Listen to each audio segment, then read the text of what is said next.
everyone, I'm Jiayue. Welcome to my channel. In the previous videos, we kind of derived the Dirac Lagrangian, which has a master and also the kinetic term, and we have psi bar instead of psi dagger here. And today I will talk about why the Weyl spinor should be massless.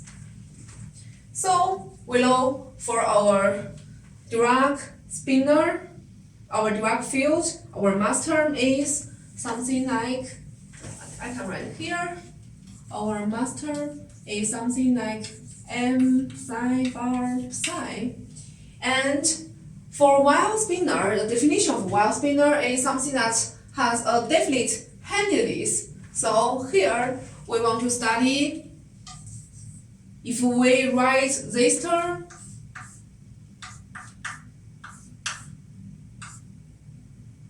or this term, should this be 0? Which means that if our Dirac field has a definite handedness, will this master be 0?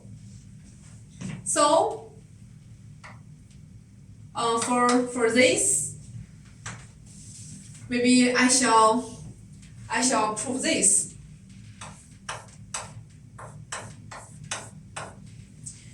If we write out the psi bar, it should be something like psi plus gamma 0 and dagger here. So what's this? We know that psi plus is some left-handed thing.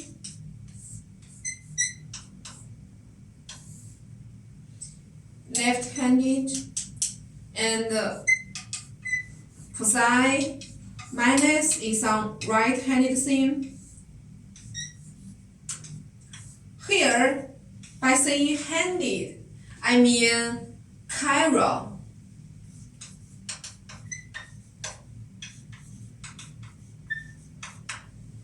So this is our definition for the right chiral and the left chiral fermions. So what's this?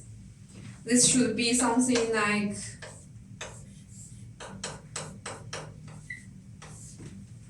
and for example, in Weyl basis, gamma 0 should be something like this.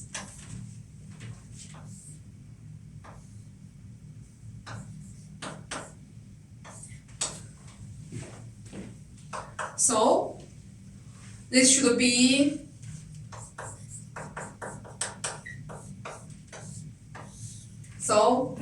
the first element should be 0 and the second element should be W plus, and this whole thing should be 0. So we cannot have this term. This term vanishes, our master vanishes. And also, if you compute this psi bar minus psi minus, so it should be minus here, and also minus here, and then here should be 0, W minus star, and here should be W minus. So here should be the first element should be W plus or W minus. The second element is 0, and this is 0 W minus star. So this whole thing should also be 0. So we prove that this term is 0, this term is 0. So this means that for a definite handedness thing, our master vanishes. So for Weyl spinors, the master vanishes. So this term only survives where you have something like psi bar plus, psi minus, something like this. So which means that if we have our left-handed thing and the right-handed thing mix, we can make the mass term survive. That's why I was saying the Weyl Spinor is massive, but the Weyl Spinor is massless. And we can also know the massless from the properties of chirality and helicity. So for our chirality, I mean the eigenvalue of gamma 5, the eigenvalue of gamma 5, or the P plus or P minus in the projectors. So if the eigenvalue of gamma 5 is plus 1, it should be left-handed thing here.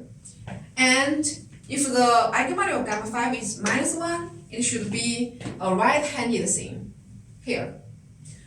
And for helicity, I mean the projection of the spin on the direction of momentum. So the projection of spin on the direction of momentum. This is what I mean by saying helicity. And people usually define the handedness by saying it is left chiral or right chiral. Also by saying whether it is a left helical or right helical thing. But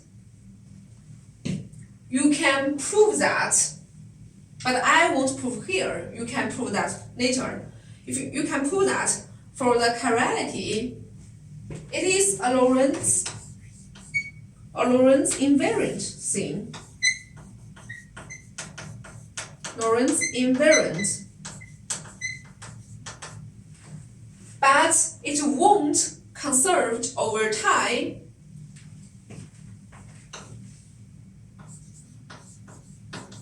Won't conserve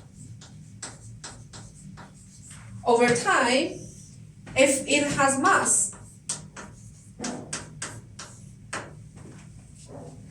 For this Lorentz invariant, you can prove this by proving that gamma 5 and the generator of the Lorentz group, J mu nu, is commute. The commutator equals 0. And this you should compute the commutator of gamma 5 and the Hamiltonian. And you will see that if we have a mass term in our Hamiltonian, the commutator is not equal to 0. So if we want to it conserved over time, we want m equals 0. And for this, we will say that it conserved over time for free particle, but it is not Lorentz invariant. You can easily say if it is Lorentz invariant by imagining observer that is has the same direction of your moving particle, and if your velocity is higher than the velocity of your particle, your direction of momentum will change. We'll have a minus sign here. So the helicity change the sign.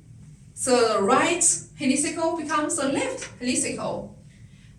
But if the mass equals 0, you cannot make this momentum has the opposite direction because your observer cannot catch up with a massless thing. So for massless thing, we can say the left helical is left chiral and the right chiral is right helical. So which means that we can define the handedness very nice by letting m equals 0. So that's why we need our Weyl spinor to be massless. Yeah, that's all. Thank you.